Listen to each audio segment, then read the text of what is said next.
Muy buenas noches, señoras, caballeros, bienvenidos a Tiempos Modernos. Seguro que usted, por supuesto, ha oído hablar de Simón Bolívar. Seguro que además hoy en las noticias todos los días le hablan de revoluciones bolivarianas, porque he aquí que 200 años después aquella figura de la emancipación hispanoamericana se ha convertido en referente de nuevos regímenes. Y no cabe duda de que Simón Bolívar fue un gran hombre. Lo que pasa es que a veces los grandes hombres son también grandes carniceros. Y eso es lo que le ocurrió precisamente a Simón Bolívar. ¿No le han contado nunca esta historia? Bueno, nosotros hoy lo vamos a hacer.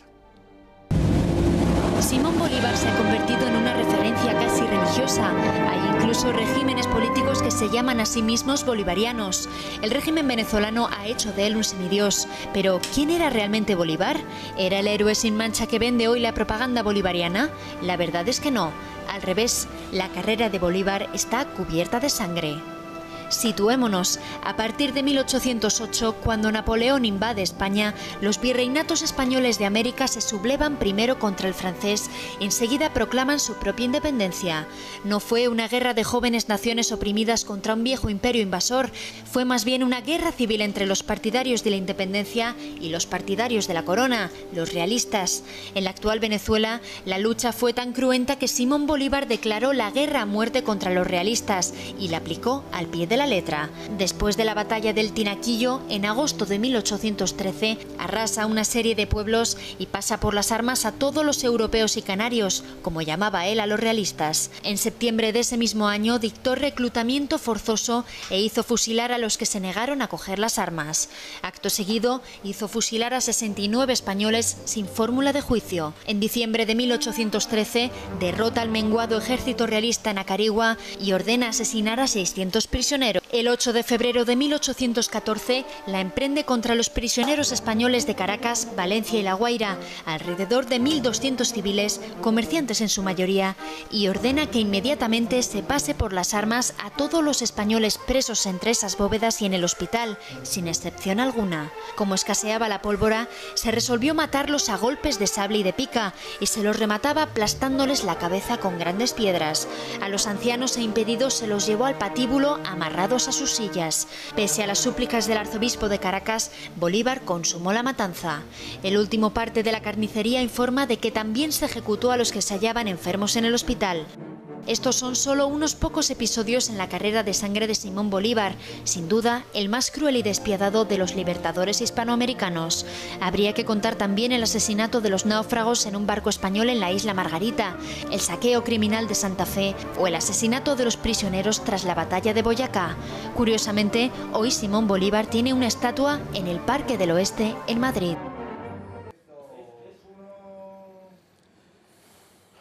Paul Victoria, muy buenas noches. Bienvenido a Tiempos Modernos, que te estrenas hoy aquí en este programa con una figura que tú evidentemente conoces bien porque tú eres colombiano y en Colombia, bueno, no tiene ¿cómo decir? La exageración litúrgica que en Venezuela, pero Bolívar es uno de los grandes fundadores de la nación. Es prácticamente la misma, salvo que sin los discursos repetidos de un dictador como Chávez, pero el resto es lo mismo, ¿no? Desde que nacen los niños se les inculca la idea de esa patria, la que salvó Bolívar y que liberó de la esclavitud, de la opresión, y por tanto todos los niños se crían con el falso mito de Bolívar como un semidios, ¿no? Y cosa muy alejada de la realidad. Vamos a empezar por el principio, 1808, nosotros estamos peor que nunca, incluso peor que hoy, que ya es decir, los virreinatos en Hispanoamérica empiezan a levantarse, unos contra el francés, otros contra el rey de España, y por medio aparece, entre otras cosas, la mano inglesa, que en el caso de Bolívar es particularmente importante. Es particularmente importante la mano inglesa porque Bolívar intenta aliarse con Inglaterra al principio, le ofrece Nicaragua y Panamá, y a cambio de 30.000 fusiles, 20 buques de guerra y 1 millón de libras esterlinas. Pero después, cuando se recrudecen las cosas, el gobierno el antigobierno, mejor dicho, de estos revolucionarios, piensan venderle las Américas a Inglaterra y piensan jurarle fidelidad y lealtad al monarca de Gran Bretaña, y esto está escrito en cartas y bien documentado, donde se le dicen que cuándo lo hacen, ¿no? Para ser protegidos, literalmente dice, bajo la augusta sombra del monarca británico y bajo la poderosa protección de Gran Bretaña. Bueno, florilegios lo que les han faltado. Hay que recordar que de lo que estamos hablando, y esto es muy importante señalarlo para que se entienda, es en la práctica de una guerra civil. Es decir, el movimiento de las emancipaciones rompe los virreinatos entre una población autóctona que quiere seguir siendo española y otra población autóctona que no quiere seguir siendo española. ¿Es esto? Sí, yo nunca uso el término guerra de independencia, porque una guerra de independencia es cuando hay un invasor extranjero y uno quiere librarse de ese invasor extranjero, como era el caso de España frente a Napoleón. En este caso no, porque era la misma familia. No se podría decir que los españoles eran foráneos invadiendo Colombia, porque Colombia no existía. O sea, fue fundada por España, mejor dicho, el Virreinato de la Nueva Granada, y era todo parte, provincias de la misma nación española, ¿no? Del mismo... De ambos hemisferios, como decía la Constitución. Exactamente, de Cádiz. la España allende el mar y la España ibérica.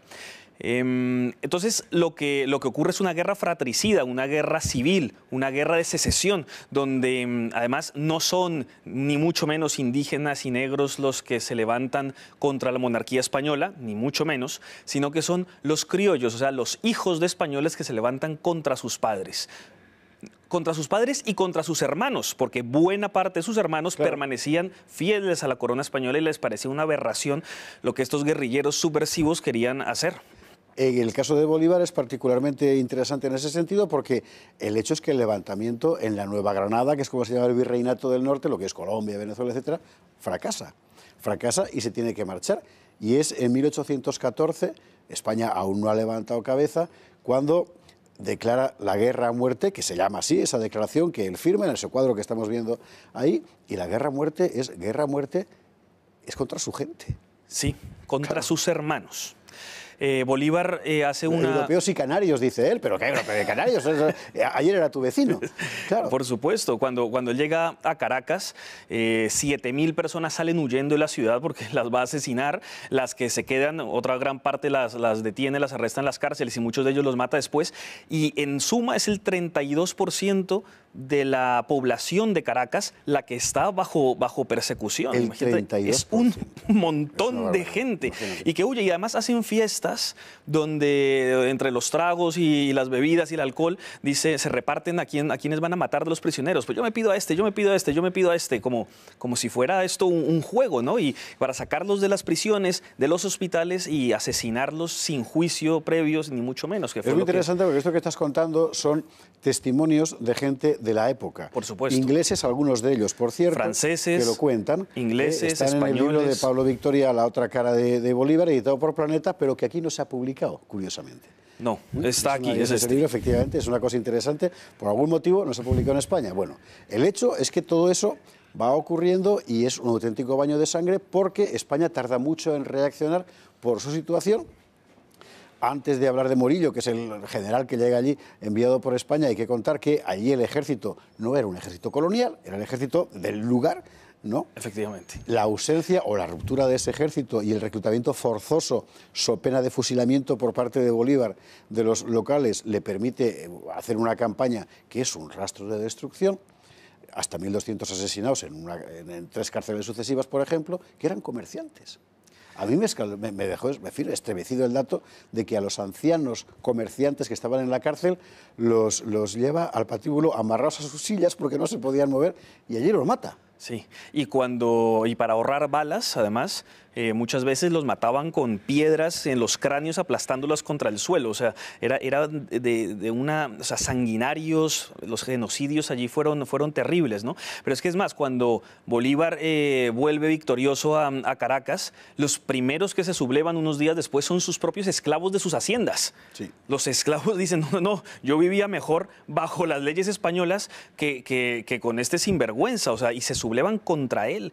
Y no solamente ellos, es que en todas partes, porque él saquea Caracas, saquea Cartagena, saquea Santa Fe, Cúcuta, por todas partes. Es particularmente terrible, efectivamente, el saqueo. Sí, y por eso cuando Pablo Morillo llega a muchas de estas ciudades, lo celebran como llegó nuestro Salvador ante estos genocidas de Bolívar y sus secuaces. La cuestión es que Morillo llega allí con muy pocas tropas. Morillo, el general enviado, Pablo Morillo, el general enviado por España. La guerra a muerte ya está declarada, el rastro de sangre es formidable.